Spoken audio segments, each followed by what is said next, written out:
Hi hello welcome to Kiran TV news. Peddi cinema trailer leak, అది కూడా మామూలు వ్యక్తి కాదు. చూస్తున్నారుగా వెనకాల ఎలాంటి వ్యక్తిని పెట్టుకుని ఏం మాట్లాడుతున్నాను. చిరంజీవి గారు ఈ సినిమాకి సంబంధించి ట్రైలర్ లీక్ చేసేశారు. వామ్మో ఇంకేమన్నా ఉందా, ట్రైలర్ లీక్ చేస్తే ఇంకేమన్నా ఉందా, ఇంకా 4 రోజులు ఉంది ట్రైలర్ రిలీజ్ చేయడానికి, దాని మీద చాలా పెద్ద ప్లానింగ్స్ ఉన్నాయి, చాలా ఎక్స్పెక్టేషన్స్ ఉన్నాయి, ఈలోపే చిరంజీవి గారు లీక్ చేసేయడం ఏంటి, అంత మాట అన్నావేంటి అని అనుకోవచ్చు. 18వ తారీఖున ఈ సినిమాకి సంబంధించిన ట్రైలర్ రిలీజ్ అవుతుందని అందరికీ తెలిసిందే. దానికోసం కళ్ళు కాయలు కాచేలా మనం వెయిట్ చేస్తున్నాము. ఓకే, బట్ సినిమా ట్రైలర్ ఎలా ఉందో తెలుసా? రిలీజ్ అవ్వకుండానే ట్రైలర్ ఎలా ఉందని మనం నాకు చెప్తావేంటి అంటారా? చిరంజీవి గారు చూశారు, ఆయన ఏం చెప్పారో మీకు చూపిస్తా. ఇదిగోండి, ఈరోజు ఆయన ఒక ట్వీట్ చేశారు కరెక్ట్గా 2 hours బ్యాక్. ఇదిగోండి, పెద్ద ట్రైలర్ చూసేశాను, జస్ట్ వావ్. ఇంకా ఆలోచించండి, మెగాస్టార్ లాంటి ఒక వ్యక్తి ఆ సినిమాకి సర్టిఫికేషన్ ఒక ట్రైలర్కి ఇచ్చారంటే ఆలోచించాలి.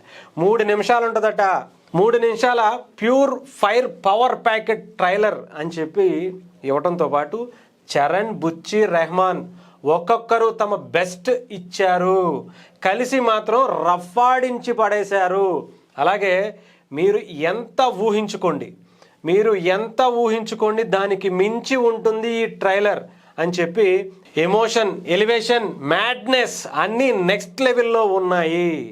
ఇంకా ఆయన అలాంటి వర్డ్స్ వాడారంటే ఇంకా మనం తగలెట్టేసుకోవటమే, ఇంకా థియేటర్లో తగలడిపోవటమే, ఆ రేంజ్లో కనిపిస్తుంది. లేకపోతే చూడండి, మెగాస్టార్ చిరంజీవి ఆయన చూడనటువంటి హిట్లా, ఆయన చూడనటువంటి ట్రైలర్లా, ఆయన చూడనటువంటి ఎలివేషన్స్, ఎమోషన్సా, ఆయనే మ్యాడ్నెస్ అన్నారంటే ఇంకా ఎలా ఉంటుంది? బద్దలైపోద్ది, మామూలుగా బద్దలవద్దు. ఇంకా అన్నట్లు చాలా రోజులైంది కదా మీకు చిరు లీక్స్ ఇచ్చి, అదిగో ఆయన ట్రైలర్ చూసి లీక్ ఇచ్చారు. ఎలాంటి లీక్ ఇచ్చారో ఇక్కడ మీరు చూడొచ్చు. మీరందరూ నేను ఆడానని అనుకుంటున్నారు, నేను పోరాడాను సార్. ఇదేంటి, దానికి దీనికి సంబంధం లేదనుకుంటున్నారా? ఎస్ ఉంది, చాలా క్లియర్గా ఉంది. పెద్ది సినిమాలో ఇది ఒక డైలాగ్. రామ్ చరణ్ గారు ఈ డైలాగ్ చెప్పేటప్పుడు ఎమోషన్, హాహాహాహా ఏడుపు వచ్చేసిందట. అది ఆయన చెప్పినటువంటిది. ఆయన 150 సినిమాలకు పైగా చేసినటువంటి ఒక టాప్ హీరో, టాప్ డైరెక్టరు, అన్నీ ఆయన ఎంతమందిని చూసుంటారు ఆయన. అలాంటి ఆయన ఎమోషనల్గా ఫీల్ అయ్యారు అని చెప్పి ఒక డైలాగ్ గురించి చెప్తే, సారీ బుచ్చిబాబు, చూశాక కంట్రోల్ తప్పా అని చెప్పి సారీ చెప్పారు.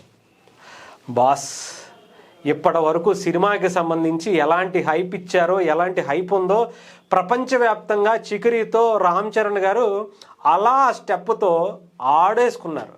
మీరిచ్చినటువంటి ఈ ట్రైలర్కి, అసలు ట్రైలర్ ఎలా ఉంటుందో పక్కన పెడితే, మీరు ఇచ్చినటువంటి ఈ హింటు, ఈ లీక్తో తగలడిపోతున్నాయి సార్, తగలడిపోవటమే అంతే. ఇంకా అసలు ఆ రికార్డులు, ఇంకా నేను చెప్తున్నాను కదా, ఆయనే సర్టిఫికేషన్ ఇచ్చారంటే ఇంకా రికార్డులు, ట్రైలర్కి ఉన్నటువంటి రికార్డులు మోగిపోద్ది.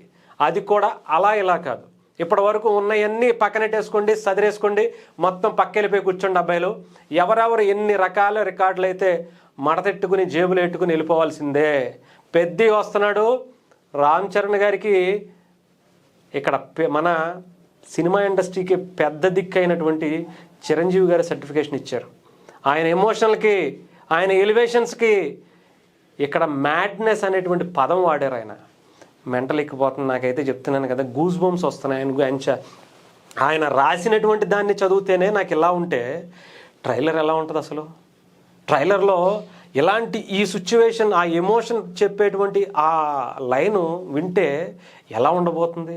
ఇంకా థియేటర్లో స్క్రీన్ మీద పడితే పిచ్చి ఎక్కేస్తుందిగా, మామూలుగా ఉండదుగా. అసలు ఆ రామ్ చరణ్ గారు ఆ షాట్ కొడితేనే, ఆ గ్లింప్సే థియేటర్లో అరాచకం సృష్టించినాయి. మళ్ళీ ఇప్పుడు ఇది ఇలాంటి డైలాగ్స్, అలాంటి ఎలివేషన్స్ కొన్ని వందలు కుప్పలు తెప్పలుగా ఉన్నాయట. బుచ్చిబాబు గారు, మిమ్మల్ని ఏమో అనుకున్నాం కానీ, అంటే ఏదో అంటారు పాపం, అంటే తప్పుగా అనుకోద్దు సార్, పొట్టోళ్ళు గట్టోళ్ళు అంటారు కానీ ఇంత గట్టోళ్ళు అని అనుకోలేదు సార్. సావదొబ్బారు అంతే. ఒక్కొక్కడిని నిజంగా చెప్తున్నాను కదా, పిఠాపురం దెబ్బకి ఈసారి ప్రపంచం అబ్బా అనాల్సింది అనేటువంటి టైప్లో ఉంది. ఇచ్చి పడేస్తారు అని చెప్పడానికి చిరంజీవి గారు ఇచ్చినటువంటి ఈ లీక్ చాలు. సినిమా ఎలా ఉంటుందో ఏంటో, ఎలాంటి అరాచకం సృష్టిస్తుందో ఆ లీక్ చాలు చెబుతుంది, కాదు చూపిస్తుంది అనడానికి. మనం 4 రోజులు వెయిట్ చేస్తే ఆ ట్రైలర్ చూపిస్తుంది, ఆ తర్వాత సినిమా చూపిస్తుంది.